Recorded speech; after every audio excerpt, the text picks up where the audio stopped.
What's up, guys? Dick Roberts here.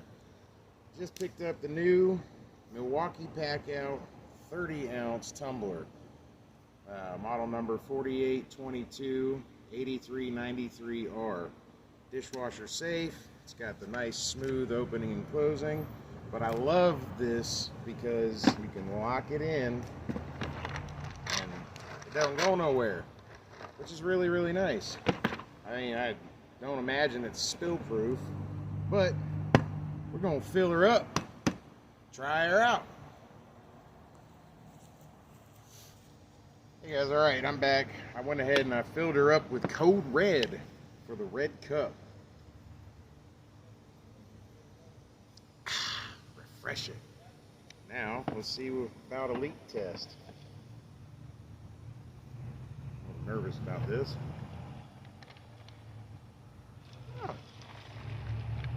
Well, a little bit out of the lip, but if you tip it the right way, it's all right. Not bad at all.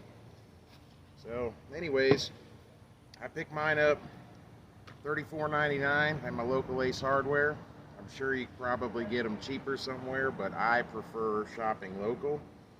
So, if you don't have one already, go get you one. All right, guys. Peace.